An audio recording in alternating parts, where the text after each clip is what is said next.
my name is the Reverend Miles Brandon, and it's spelled MILES And how are you involved with Central Texas Interfaith? So my congregation, St. Julian of Norwich Episcopal Church, is a member of Central Texas Interfaith, and I'm a clergy leader in Central Texas Interfaith.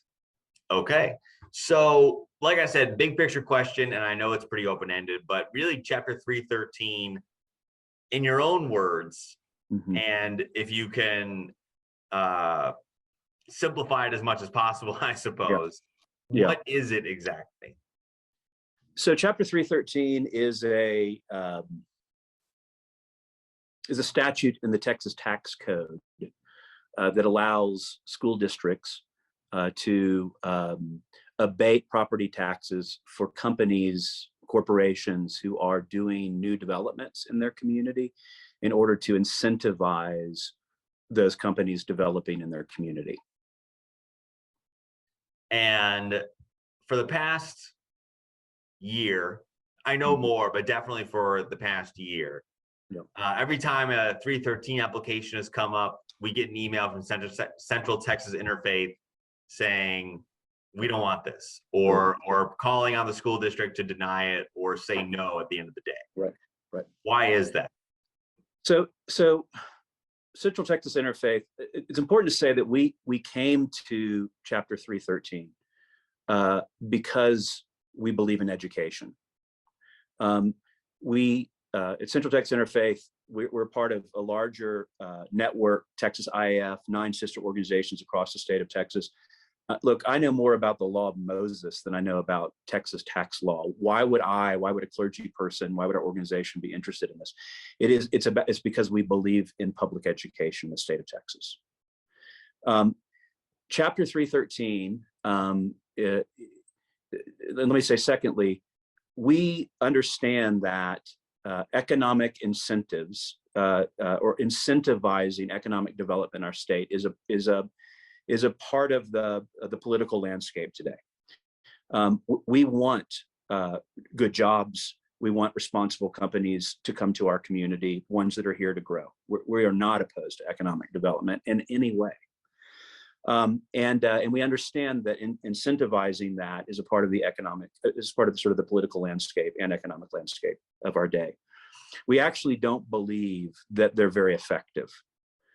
We've looked at studies that suggest that well over 75% of the time a company locates to a particular community, whether they're building for the first time or expanding, because a community has good schools, is diverse, shares their values, is safe, peaceful, has a well-educated workforce present.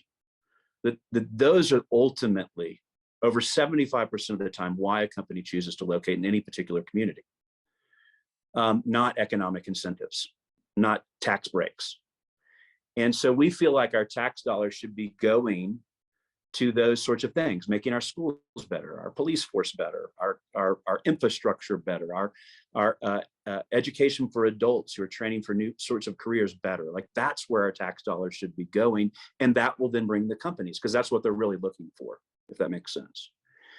And so, but we do understand they're a part of the political landscape of the day. We feel like where they're granted, they should have really clear boundaries defined and requirements defined for them.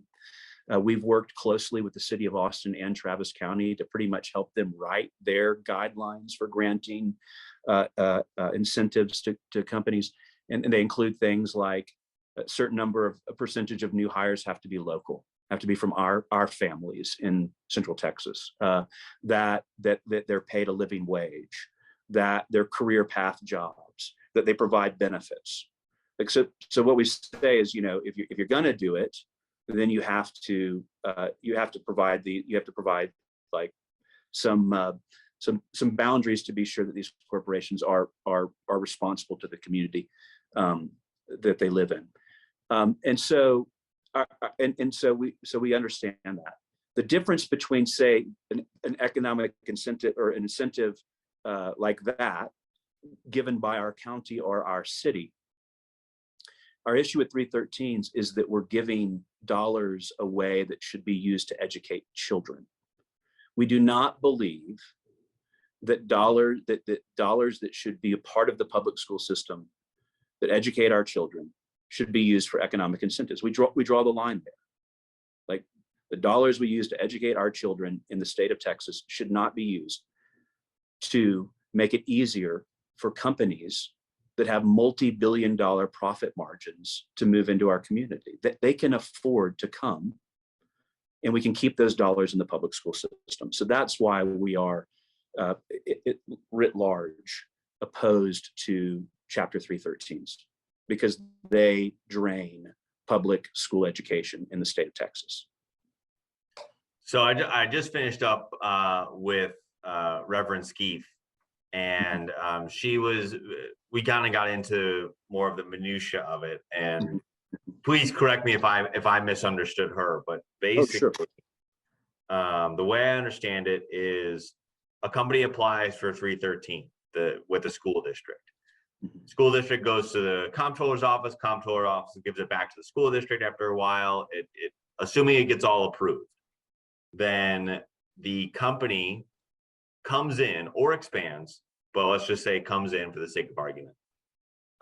Comes in at a lower tax rate than they would have been taxed, or lower property tax rate than they would have had. And then in exchange, they give the school district internship opportunities or access opportunities, or maybe money directly or something like that. There's other contingencies, I guess that's not the right word, but agreements that are a part of that. Yep. Am I kind of on the right track so far? But yeah. Okay. And then, but because they are getting taxed at a lower rate than the property tax money that would normally be going to the state is not as high as it could have been, right? Right.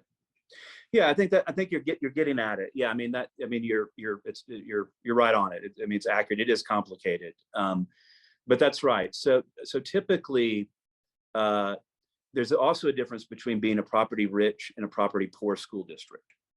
And so in a situation like AISD, yeah, they'll grant they give somebody a 313. They will essentially take the company off of the tax rolls for a decade. It's not lower tax rate. They don't pay any property taxes for up to 10 years. It's usually 10 years.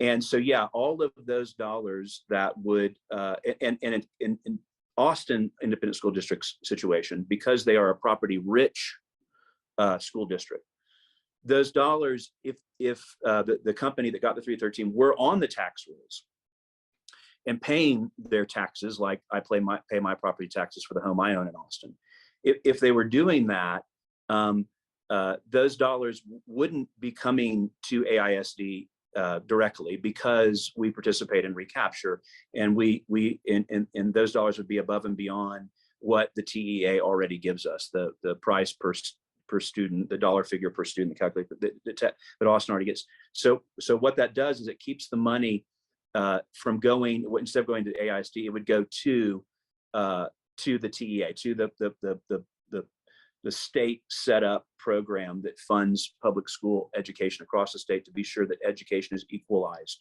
Public schools education is equalized across the state.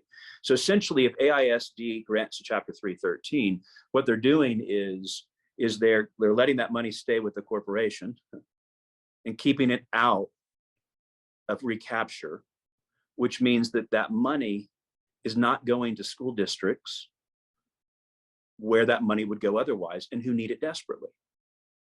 Those dollars are staying with the corporation and not going to the Valley. Those dollars are staying with the corporation and not going to West Texas, right? And so our opinion is that we would rather see those tax dollars, that those companies would pay their property tax just like I pay my property taxes, and that those dollars would go into our the recapture system to be redistributed to educate children in school districts that desperately need those resources. We feel like that, yes, there are sweeteners that are provided to make this seem like a good idea to school districts. You noted those, like special programs offered to children, which we just think those companies should be doing, to be clear about that. They shouldn't be incentivized. They shouldn't be paid to do it, which is what that's morally problematic. They should just be doing it. And then additionally, there are these sweeteners. They're called pilot payments that they pay the school district. And the fact of the matter is that those dollars that's just part of the money that they're saving. They're giving us a little bit of their savings back to try to trick us into defunding all these, defunding the system. And I feel like I get it. Like, everybody is scratching for every dollar. We were talking to the teachers union in Austin, and even if the school district, I'm going to talk about NXP specifically, even if the school district gave every dollar that NXP is going to give them in these pilot payments, about $7 million a year, even if they were going to give every single one of those dollars to teacher raises, teachers would be raised in the school district less than 1%. It'd be a less than 1% raise. And number one, the school district isn't going to give it all to teachers raises. That's not going to happen. It'll go to programs, it'll go to school district things it will not just only go to teachers. But even if it did, it'd be less than 1%. Our teachers need raises. That is not the way to solve the problem. The way to solve the problem is for us all to go together to the legislature and increase school funding. And in my opinion, participating in 313s morally diminishes our witness at the Texas legislature to make the real changes that would give teachers real raises, because we've participated in their broken program. We've participated in putting education in the hands of corporations and not the people. If we say no to that, our voice is stronger to really do what needs to be done to get teachers the raises they need, not less than 1%. That should be nearly insulting. I know every dollar matters, but this is not, 313 is not the solution. And there's some problems with 313 in terms of just writ large again. There's no upper limit to the amount of money that can be paid out of the general fund of the state of Texas to companies receiving Chapter 313s. I worry that there's a gold rush since we fought to success with our partners in the legislature to successfully defeat 313 from reauthorization, and it goes defunct at the end of this year. There's a gold rush. I mean, people are applying. I think Samsung applied for 14 last week with like Round Rock and a few other school districts without even identifiable projects. We don't even know what the community might get out of it. I mean, it is a gold rush. And if all these things get approved, like, we could bankrupt the state. I mean, it's a serious issue. There's no we're paying $1 to $2 billion a year to major corporations, all profitable, $1 to $2 billion a year. That was 2 years ago when we fought to defeat 313's reauthorization. At the end of this year, I have no idea where that number will be. $5 billion a year, $10 billion a year. I mean, I don't know. I think like anybody who's fiscally conservative at all should have a real problem with the unlimited nature of 313. And in fact, that's why we had bipartisan support to defeat Chapter 313. People on the right, legislators, conservative legislators, were concerned that it represents corporate welfare and could bankrupt the state, and it's not fiscally conservative.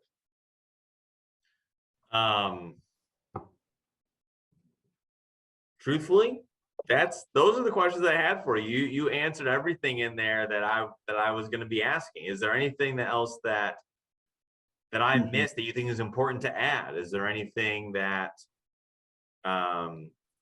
in particular that you think should be included in this? Yeah. Oh, I'm sorry. I do have one more question. I'm sorry to stop your train of thought there. That's okay. while Central Texas Interfaith is against 313, Yes. because it takes money from school and education funding, is there an alternative that Central Texas Interfaith would be not as against or would be supportive of?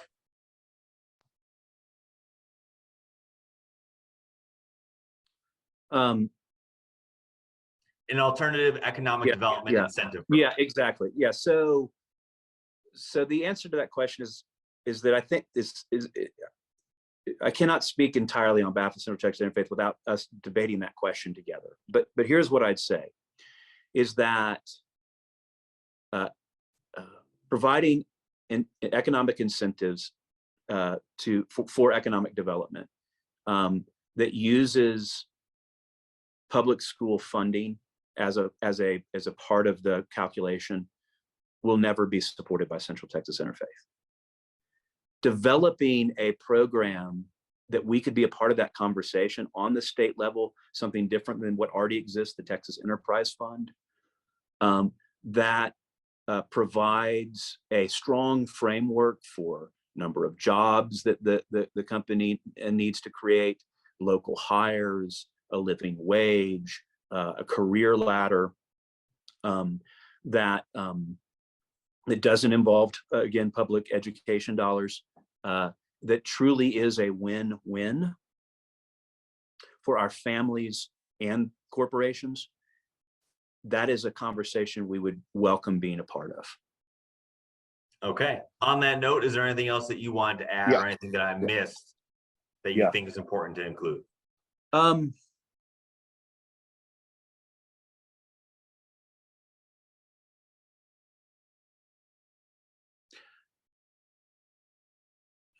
One thing is something, I'll just say this, one thing we're learning is that the Central Texas Interfaith and our Texas IAF partners fought hard to have HB3 passed in the last legislative session that brought about $800 billion new dollars to public school education in the state of Texas. It was also, the HB3 was trying to address at the same time the skyrocketing property taxes that, again, all of us are paying. And part of the way that it was going to address that is through something called compression. But the idea was that as the number of, like, as the size of all the property taxes that are being collected in a particular community grows, that the percent that each individual would pay would decrease. It would be compressed. And we have concerns that taking corporations off the tax rolls will not help compression. And so people like, again, me, who owns a home in Austin, I won't see my taxes go up at a lower pace like HB3 envisioned if we keep taking these corporations off the tax rolls. Okay, so it hurts families. 313 hurts families in that way as well, local families that way as well. We're still analyzing this. I think I also would just say is, like, we've done some demonstrative work and research that sort of shows if the $1 to $2 billion a year, again, 2 years ago, which is where the number was 2 years ago, when 313 wasn't reauthorized, that we were giving back to corporations in the form of tax breaks and abatements. If that money was going into public education instead, and the legislature said that those dollars will go to public education, what we saw was that AISD is losing out on $11 million a year of additional funding. HISD, $28 million a year, potential additional funding. And so what we need to be doing is not granting more 313s. We need to end 313. Those dollars need to go into those tax dollars need to go into the general fund. And we need to be sure that our legislatures distribute those to schools, that it goes into public school education. And, and we just, it could be really transformative. In other words, we're talking about lots of money, way like that $10 million a year is obviously, it's more than what NXP is offering AISD. So in some ways, if we could defeat 313 and get those dollars, be sure those dollars are distributed to public schools, Austin would actually make more money. AISD would have more money, not less. And so, and on the other side, so our kids are the potential losers there, and the winners are the major manufacturing and petrochemical companies who are getting these 313s, who are getting that $1 to $2 billion a year, and huge tax breaks. And again, all of these companies are profitable. Many, like NXP, I think, profitable in the billions of dollars.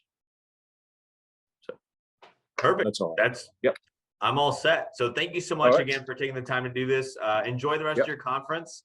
Thank you. And have a good weekend. Yeah, you too. Have a great one. Thanks for the time.